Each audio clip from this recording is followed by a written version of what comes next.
Halo semua, selamat datang di Foresight. Ya di sini dan inilah Foresight. Di sini gue akan masuk ke episode pertama paradoksal ya. Di sini gue akan storytelling seputar nama lah. Gini. Jadi gue kadang heran ya, terutama di apa namanya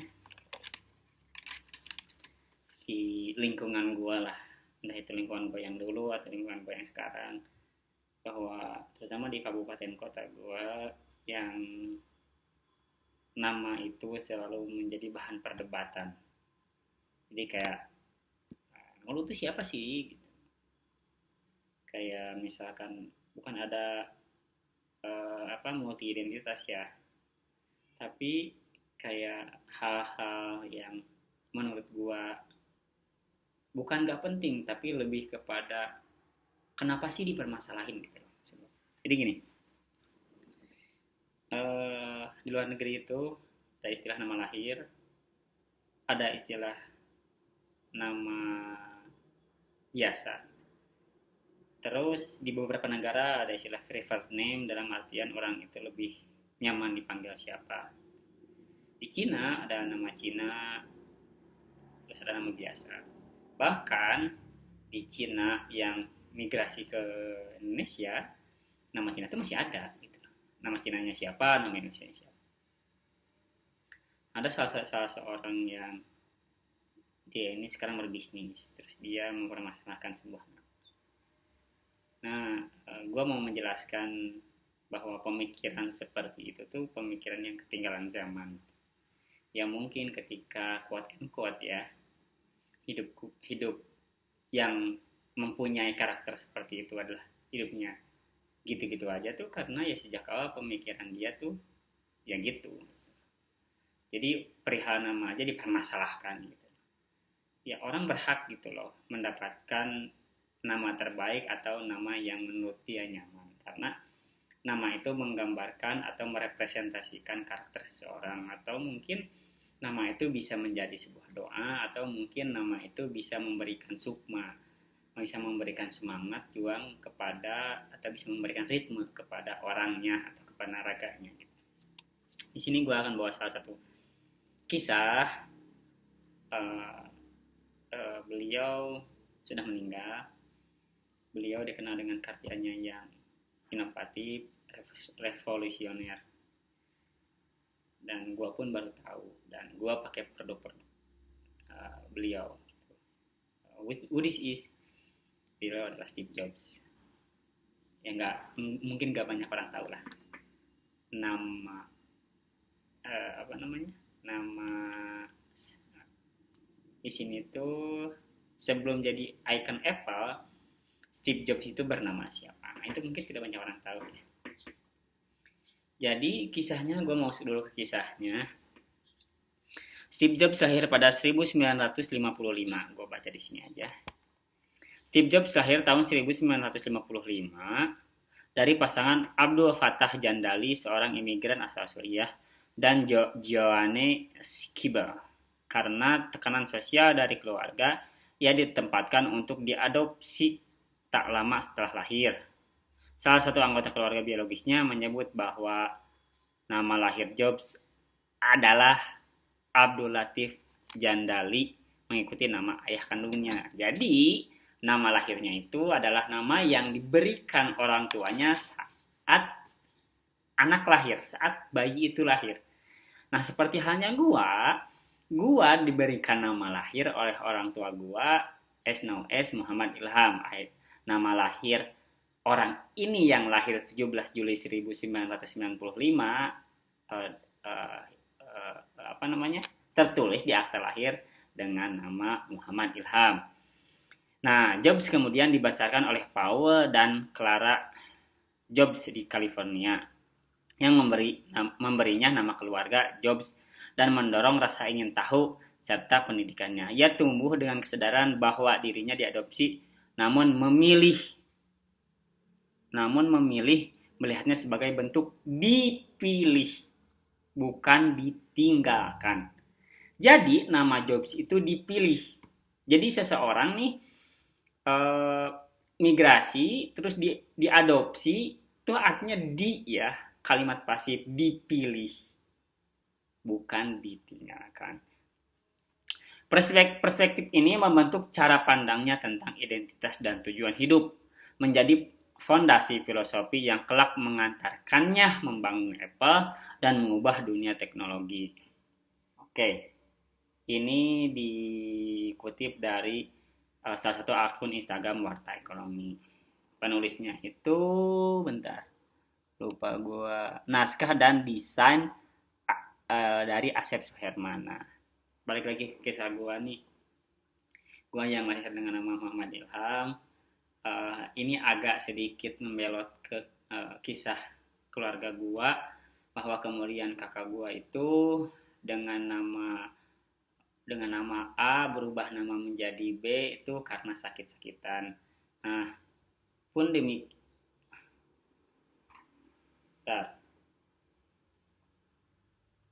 Pun demikian, gua nggak masuk ke fase itu karena yang gua alami perbedaannya saat gua lahir. Gua tidak menangis. Kenapa orang tua bertanya kenapa tidak menangis? Bukan orang tua gua, kayaknya yang nanya itu si bidannya, dan nanya kepada si Parji. Parji itu bapaknya ya, maksudnya laki-laki itu Parji, bidan itu perempuan. Kenapa anak ini tidak menangis gitu kan? Nah, sampai pada saat ya udah si Parjinya bilang ya udah urus aja si ibu yang melahirkan, biarkan si anak, saya mengurus, ujar bapaknya. Nah, di situ lahir sekitar tengah malam lah, 17 Juli 1995. Nah, pada waktu itu akhirnya orang ini saat bayi diurus, terus ternyata terbelit ari-ari dan lain sebagainya, dan setelah ari-ari itu dibuka akhirnya kocak, si bayi itu menangis, dan dijelaskanlah fenomena itu. Gua gak tahu fenomena itu berkaitan dengan mitos atau enggak, cuman gua meyakini bahwa menurut ilmu kedokteran, menurut sains, pasti ada istilahnya itu, ada evidence base-nya. Jadi tidak serta-merta itu terjadi tanpa sebuah sebab akibat atau kausalitas. Nah, balik lagi kepada sebuah nama, bahwa gua resah dengan nama yang kata orang pintar, kata orang bisa itu, nama itu akan berseberangan atau akan berbeda dengan hitung-hitungan atau quote and quote dalam istilah weton. Itu berbeda dengan nama Muhammad Ilham itu, katanya loh tidak cocok dengan 17 Juli ya, dengan orang yang lahir 17 Juli 1995. Nah, balik lagi, gua tipe orang yang sebelum gua bisa ngalami, sebelum sains membuktikan itu, sebelum kenyataan membuktikan itu, gua tidak akan percaya itu.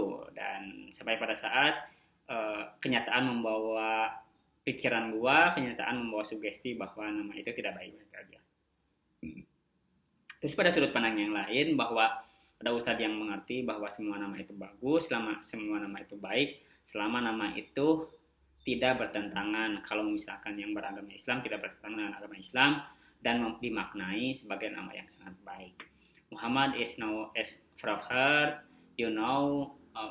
Muhammad itu Rasulullahnya umat Muslim, terus umat Islam,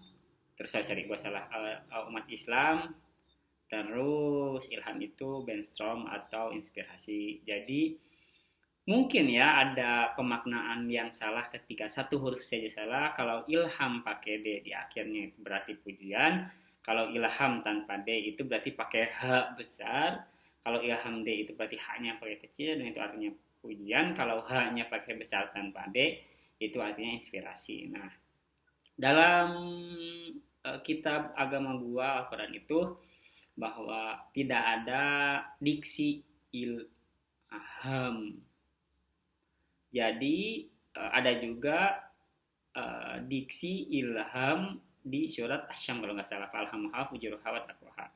Jadi tidak ada diksi kayak misalkan Yazid gitu kan. Nah, nanti gue jelasin tentang Yazid. Yazid itu ada sekitar 14 sampai 18 lah diksi Yazid itu. Nah, balik lagi ke ilham tadi, cuma ada satu tuh, dan kebenaran falhamaha fujuraha wa taqwaha gitu. Kurang lebih nanti bisa lihat lah di kitab gua Al-Quran. Nah, singkat berlalu, SD lewat, SMP lewat, SMA lewat. Nah, gua ada keresahan di situ dan konon katanya gua harus berganti nama. Menurut orang bisa. Terus pada waktu itu tercetuslah sebuah nama adalah dua orang, dua nama maksudnya.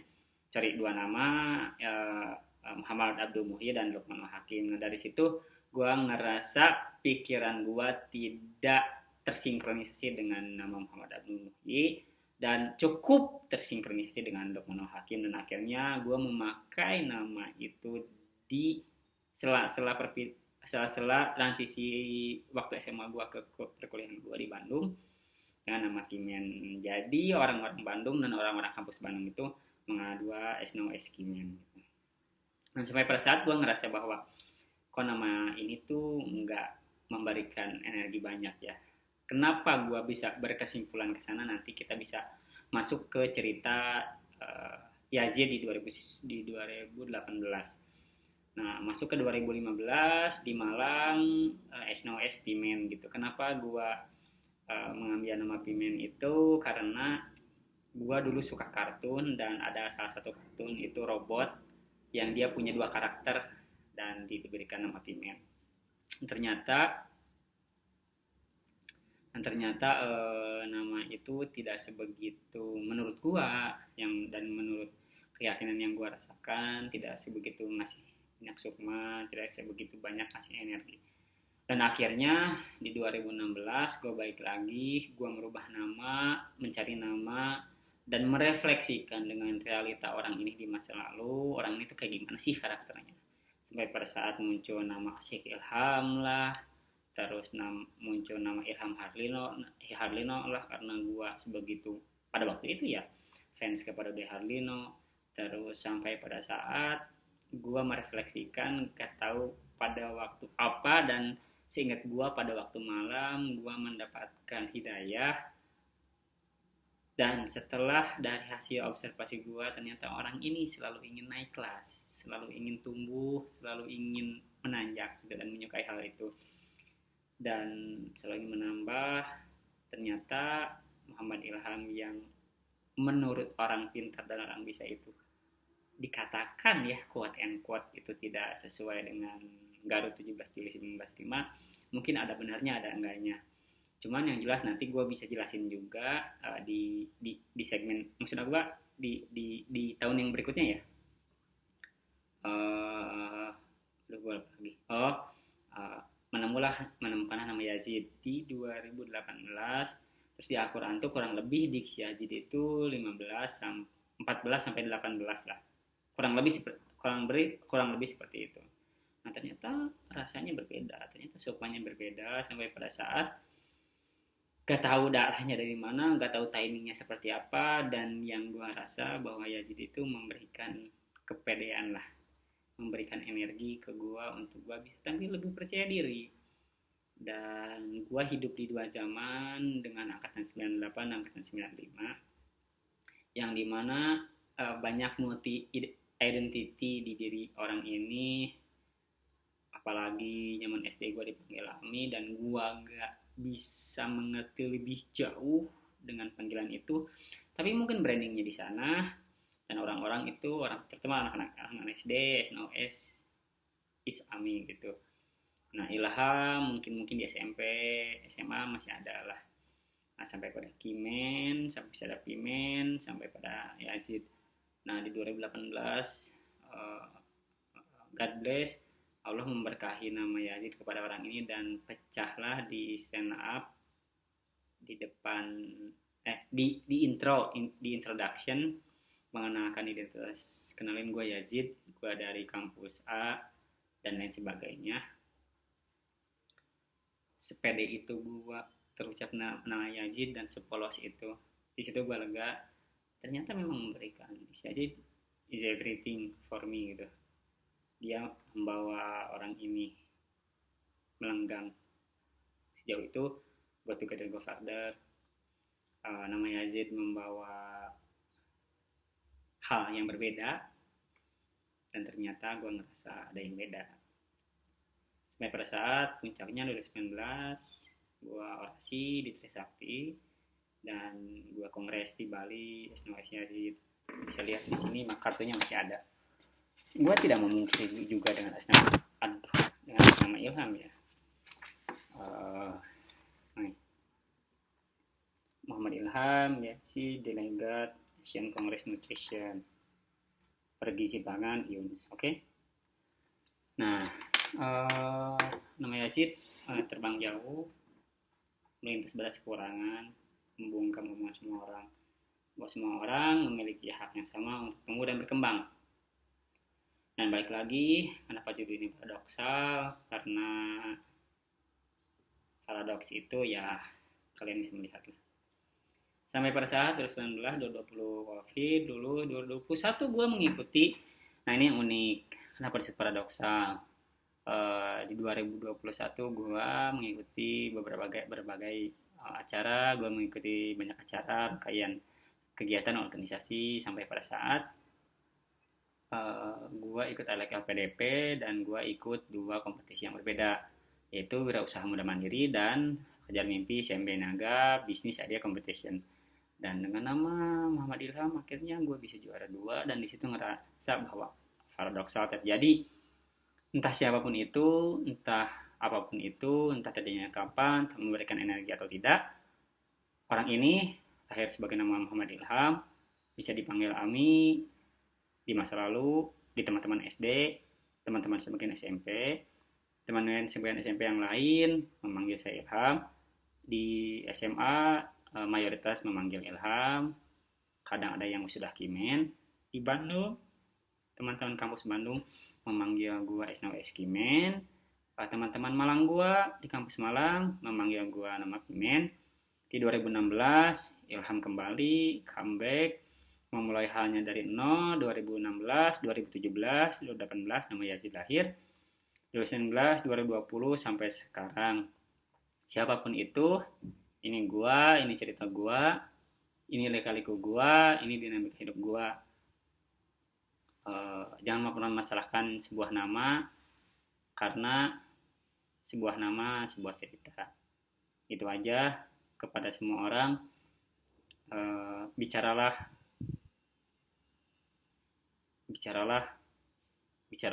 apa katanya? Ya sampaikanlah, maksud gue bicara terhadap orang-orang yang ketika lu pengen dipanggil A ya dipanggil aja. Ya ketika orang itu nggak bisa manggil A ya udah nggak apa-apa, itu aja. Ya tinggal ketika kita nggak bisa meyakinkan orang untuk manggil kita A, ya kita juga jangan dengar. Kalau kita memang nggak senyaman itu dipanggil A ya jangan dengar dia aja. Udah, that's it. Ketika kita nyaman dipanggil B ya udah, kita harus mengapresiasi bahwa dia memanggil B. Tidak ada salah dalam memanggil. Yang salah itu yang apa coba? Yang mengengkangi konstitusi. Siapa dia? Ya publik bisa menilai. Dan yang paling salah siapa? Yang terjadinya deforestasi. Itu aja video paradoksal kali ini. Subscribe jika suka video ini, subscribe jika video ini bermanfaat, like jika suka video ini, dislike jika tidak suka video ini. Selamat ketemu di video selanjutnya. Yazid di sini dan inilah Foresight. Dadah.